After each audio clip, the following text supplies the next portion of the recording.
The one who recognizes how and when to use water is far more intelligent than the one who knows its formula. Hello everybody, this is Arun Chakappa, back with my podcast.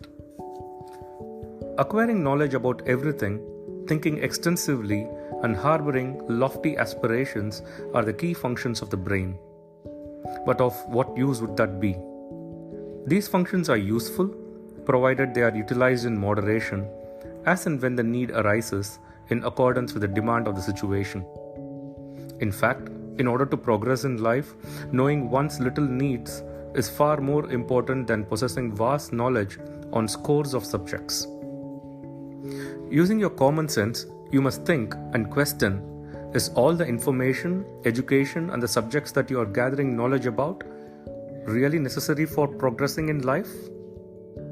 Because every such effort comes at a price. For this purpose, you not only have to toil, but also have to devote your precious time. And how much time do you actually have?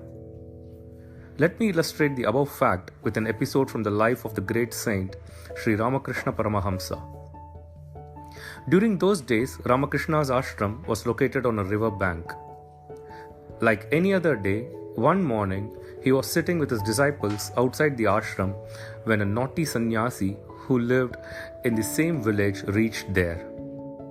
He always criticized Ramakrishna for reasons best known to him.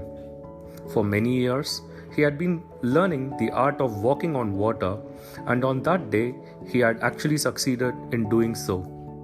Filled with pride, he had come with an aim of belittling Ramakrishna.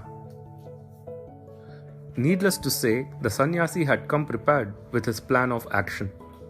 Upon entering, he addressed Ramakrishna in an audacious tone and asked, "You are proclaimed to be a wise man, but do you know how to walk on water?"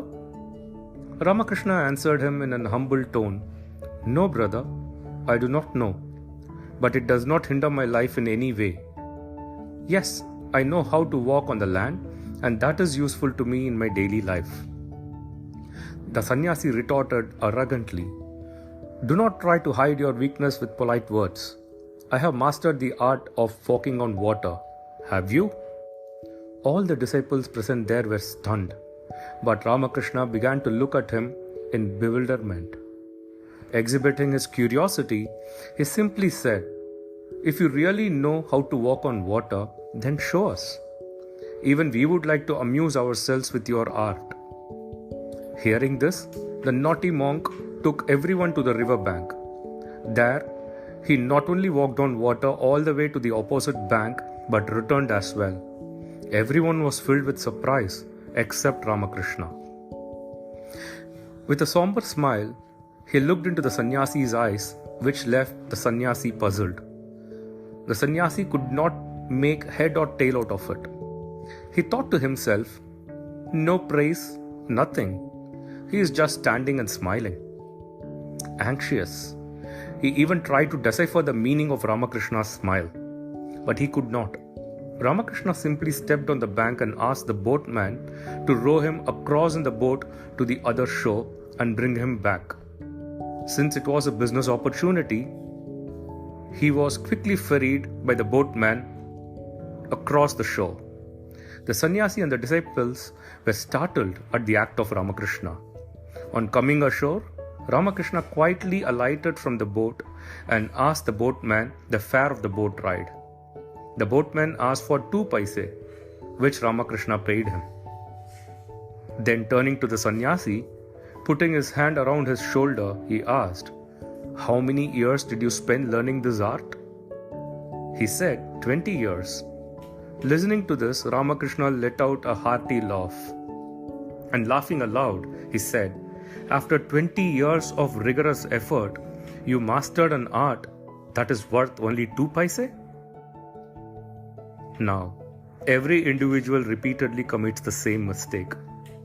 He does not realize the value of time in his or her short span of life. So, my friends, the one who recognizes how and when to use water is far more intelligent than the one who knows its formula. This excellent call out comes from the book I Am the Mind by Deep Trivedi. I would recommend you to definitely take a look at this one this summer. Happy reading. Thank you.